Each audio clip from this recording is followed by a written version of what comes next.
राजस्थान में शिक्षा विभाग पिछले कुछ समय से फोकस में रहा है। मेरे साथ बात करने के लिए इस समय राजस्थान सरकार के शिक्षा मंत्री मदन दिलावर मौजूद हैं।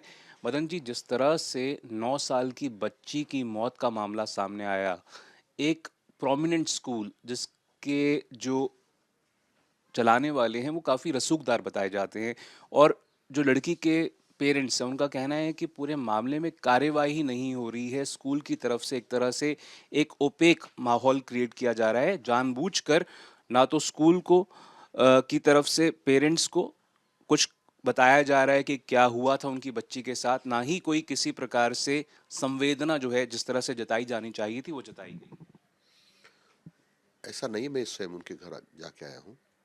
उनके परिवारजनों से बातचीत करके आया हूँ।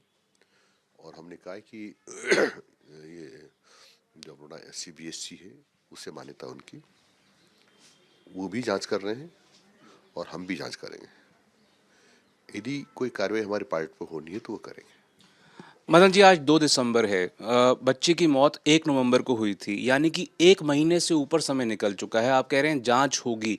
अगर central board of secondary education अपनी टीम भेजकर इतने कड़े नोटिस को जारी कर सकती है जिसमें स्कूल को एक तरह से साफ तौर पर कमियां बताई गई हैं, क्या क्या हुआ था ये कहा गया है, जो राजस्थान के शिक्षा विभाग के द्वारा कमेटी बनाई गई थी उसके द्वारा क्यों नहीं इस तरह से स्कूल को कहा गया कि आपने ये ठीक नहीं किया या यहाँ यहाँ कमी रह गई। मैं आपको बता सकता हूँ, एक तो 15 दिन का जो ऑडियो वीडियो सीसीटीवी फुटेज का उनके पास रिकॉर्ड होना चाहिए था, पुलिस के मुताबिक, पेरेंट्स के मुताबिक वो उनके पास नहीं था। खून के जो निशान थे जहाँ बच्ची गिरी थी उसको धो दिया गया। स्कूल के द्वारा, प्रिंसिपल के द्वारा कई दिनों तक कोई कॉन्डोलेंस नोट तक नहीं भेजा गया पेरेंट्स को। आप किस तरह से देखते हैं? आपको लगता नहीं कि स्कूल के तरफ शिक्षा विभाग का, सरकार का लचर रवैया रहा है? देखो, सरकार का तो लचर रवैया नहीं रहा, लेकिन संस्था को चाहिए था कि संवेदना व्यक्त करते जाते परिवारजनों से बातचीत करना चाहिए था। ये इस पार्ट पर गलती है। दूसरा क्या है कि सबूत मिटाने के लिए जो उन्होंने जहाँ ब्लड के निशान थे उसको धोना, ये भी एक तरह से अक्षम्य अपराध है। और इसकी वो जो CFCL जो होता है वो जांच कर रही है। सर, संवेदना की कमी साफ तौर पर नजर आई। मेरी पेरेंट्स से बात हो रही थी, उन्होंने कहा कि जो शिक्षा विभाग राजस्थान के द्वारा कमेटी बनाई गई उसमें जो मेंबर थे उन्होंने कहा कि बच्ची ने हेलोइन में पार्ट लिया था, तो हो सकता है उसको सपना आया हो बुरा, इस वजह से उसने कोई कदम उठा लिया हो। क्या आपको लगता है कि अगर एक central board of education secondary education की टीम दिल्ली से आकर या जयपुर से कहीं से बाहर से आकर इस तरह से कार्रवाई कर सकती है, तो शिक्षा विभाग राजस्थान सरकार का क्यों इस प्रकार की कार्रवाई अभी तक नहीं कर पाया? देखो, एक पर दो संस्थाएं कार्रवाई करेगी तो अच्छा नहीं रहता है, क्योंकि मान्यता उसकी CBSE बोर्ड से है। सर, फिर कमेटी क्यों बनाई गई थी राजस्थान सरकार के द्वारा? कमेटी हमने इसलिए बनाई थी कि CBSE बोर्ड जांच नहीं कर रहा, वहाँ तक हम जांच करते हैं। पर तुरंत ही CBSE बोर्ड ने भी अपनी जांच प्रारंभ कर दी थी हमारे तुरंत बाद ही। पर आपको लगता है क्या कि अगर राजस्थान सरकार का शिक्षा विभाग है वो इस पूरे मामले में कार्रवाई करेगा अगर सीबीएसई नहीं करती तो? निश्चित रूप से कार्रवाई करेगा, हम वो देख रहे हैं। परंतु तथ्यों के आधार पर करेगा, क्या तथ्य आते हैं, किस पार्ट पर गलती है, क्योंकि उसकी रिपोर्ट क्या करती है, CBSE वालों को रिपोर्ट देगी। यदि वो कार्रवाई नहीं करती तो रिपोर्ट रिपोर्ट प्रस्तुत करेगी। सर, इस पूरे मामले में मैंने भी आपका इंटरव्यू करने का तब सोचा, मुझे लगा कि कुछ टाइम जब निकल जाए, अब 1 महीने से ऊपर हो गया है सर, तो कब तक आप कुछ टाइमलाइन बता सकते हैं, कब तक कार्रवाई हो सकती है? अब इस संबंध में हम जो सेंट्रल बॉर्डर से बात करेंगे और उसके आधार पर आगे की कार्रवाई करेंगे, उनसे बातचीत करेंगे क्या रहा क्या नहीं रहा। सर, राजस्थान में स्कूल्स को जनरली जो ज़मीन होती है वो सब्सिडाइज्ड रेट्स पे दी जाती है। अगर उसके बावजूद स्कूल इस प्रकार का रवैया अपनाते हैं, एक बच्ची की मौत हो गई है सर, पेरेंट्स न्याय की मांग कर रहे हैं, उसके बावजूद कार्रवाई नहीं हो रही है, आपको लगता नहीं कि लोगों तक जवाबदेही, कोई सरकार की अकाउंटेबिलिटी होनी चाहिए इस मामले जवाबदेही होना ही चाहिए, जवाबदेही हैं हम।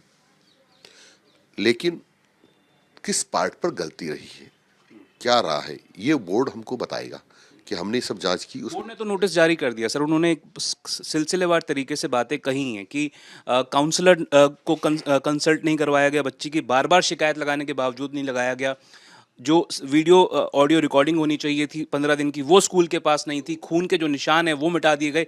इन तमाम बातों के बावजूद लोगों का कहना है, कईयों का, कि अगर कोई छोटा स्कूल होता जिसके पास इतना रसूख नहीं होता तो अब तक तो गिरफ्तारियां हो चुकी होती। तो उस पर बोर्ड को सख्ती से कार्रवाई करना चाहिए। पर सरकार तो सर आपकी है यहाँ पर, वो बोर्ड तो central board of secondary education है, वो तो डी एफिलिएट कर सकता है, गिरफ्तारी थोड़ी ना करवा सकता है। गिरफ्तारी तो पुलिस करती है भाई। तो सरकार सर आपकी है, आपको लगता है नहीं नहीं नहीं नहीं, जब जब ये पाया जाता है कि बोर्ड में गलतियां, तो वो बोर्ड एफआईआर दर्ज कराएगा। सर एक बड़ा सवाल इसलिए उठ रहा है क्योंकि बच्चे हजारों की संख्या में स्कूल में शायद पढ़ते हैं और भी कई स्कूल्स हैं। क्या कोई गाइडलाइंस, कोई स्ट्रक्चर्ड तरीके से इशू करेगी सरकार के ये होने चाहिए? क्योंकि वो जिस बिल्डिंग से गिरी वो चौथी मंजिल से गिरी।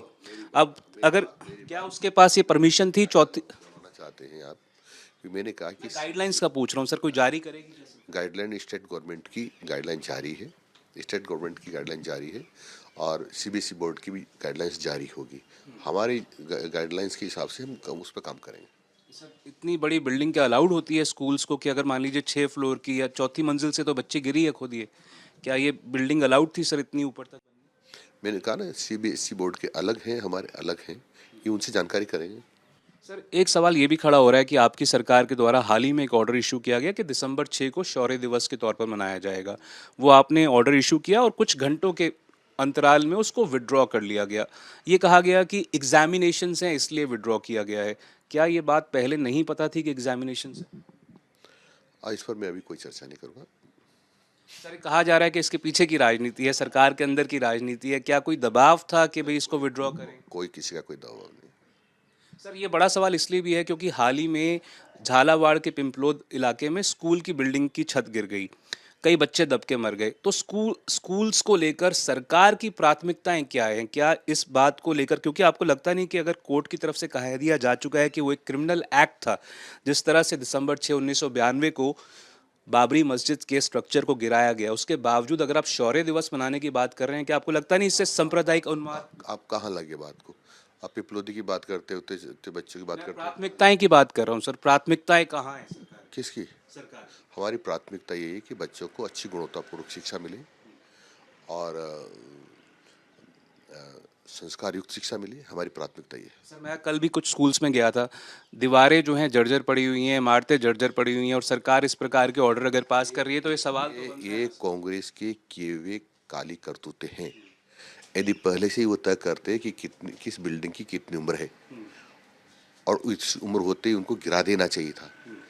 अब ऐसा हुआ नहीं। हम नई बिल्डिंग बना रहे हैं, हम ये तय कर रहे हैं कि इसकी निर्माण की तिथि क्या है और उसकी अंतिम अवधि क्या होगी। कब तक हो जाएगा सर? क्योंकि 2 साल के करीब हो गए सरकार। तो हम तो जो निर्माण कर रहे हैं उसकी लिखते जाएंगे, जो निर्माण करते जाएंगे लिखते जाएंगे। सर बता पाएंगे क्या कारण था कि ऑर्डर विड्रॉ कर लिया एक बार इशू करने के बाद? शौर्य दिवस का, शौर्य दिवस का जो ऑर्डर एक बार इशू किया गया था वो क्यों विड्रॉ किया गया? अपरिहार्य कारणों से। एग्जामिनेशंस की बात कही गई है सर उसमें। उसमें सब में ये सब आ जाए, उसमें आते हैं। ये तो साफ तौर पर ये है राजस्थान सरकार के शिक्षा मंत्री, जिस तरह से शौर्य दिवस का मुद्दा हाल ही में सामने आया और उससे पहले स्कूल्स को लेकर, स्कूल्स के रवैयों को लेकर जिस तरह से बात सामने आ रही थी, उस पर अपना नजरिया बताते हुए कैमरा पर्सन निखिल शर्मा के साथ देवंकुर वधावन, जयपुर आज तक।